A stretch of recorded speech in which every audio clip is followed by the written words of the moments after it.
believes his parents, his dad works in a candy store, and I actually know who the dad works for, and I actually said, oh, so is Chater the candy company? Yep, that's who he works for, Chater Candy Company. Welcome to Fika's Focus, voices leading change. All right, kia ora. We have had a couple of days of excellent filming where we're going in and been talking to the children. It's been fascinating. So we've been running the, it's an experiment that we've seen, but Sammy can talk a bit more because it's actually come out of a university, isn't it? Yeah, so it's called the Stanford Marshmallow Experiment. We did it a little bit differently, just I think purely for supervision purposes, being in an ECE space. But basically what it is a test that some psychologists came up with, forgive me, I forget the guy's name, where they give the kids a marshmallow, tell them if you sit here and you wait for us to come back, we'll give you a second marshmallow. But basically it's a test of patience and a test of resisting temptation. Originally they predicted that it could predict the future success of a child. However, since then, it was 1970, other psychologists have sort of debunked that and said that no, it can't. It's very highly unlikely that it's going to predict a child's success, but it is still just a really fun experiment to do with the kids, because I'm always out in the playground and I often hear little conversations between little groups, and I'm like, man, it'd be so cool if we could capture some of that. I don't know if you've seen, but there's a TV show called The Secret Life of 3, 4 and 5-year-olds, I think. One based in the UK and Australia. Really good shows if you want to kind of get a bit of insight. In that space, although the experiments we're doing, it's not really that, it's the conversations. Oh yeah. Because that's what we're trying to capture. I think that, you get to see it, I get to see it, is that some of the conversations we have with children, and they're just brilliant.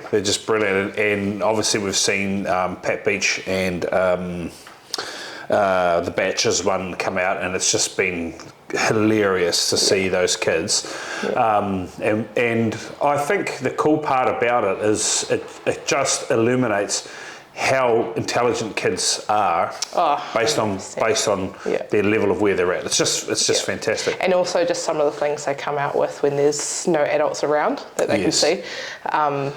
Hilarious. I think when we're talking through allowing children to really be themselves, really be them, it's a good spotlight on how cool kids are when we do just build environments and opportunities to allow them to just be them. Yeah. It's such a great, Hugo and them, it's just the way that they're talking, and they're reflections of who they're hanging out with. But it's certainly a cool little experiment. The trust, no one ate one did put it in his mouth, but then took it out. Surprisingly, no one ate it. I made it clear that they could eat it if they wanted to. Yeah.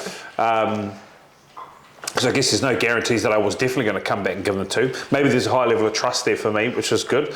Yeah. It'd be interesting to put 3 of them together and see how the dynamic shifts there, because I think if you watch some of the videos, the temptation from one of the children, and the other one's, no, don't do that. But I wonder if there was a third child involved, and 2 children, how that would change. Yes. Yeah. I think the important part here is that what we're noticing is that, and we've talked about it with a couple of our centre leaders, been talking about it, is that we really have to expect, and our expectations of children is quite important on what we believe that they're capable of. Yeah. And we know we're capturing this because their capability and the conversations and what they're talking about is hilarious. Yeah. It does highlight how amazing children are when put into situations that are quite unfamiliar to them. Yes, it's quite interesting to hear come through as well, the conversations that they pick up on and hold on to as well, things that they might have heard teachers say or heard a sibling say, or their parents.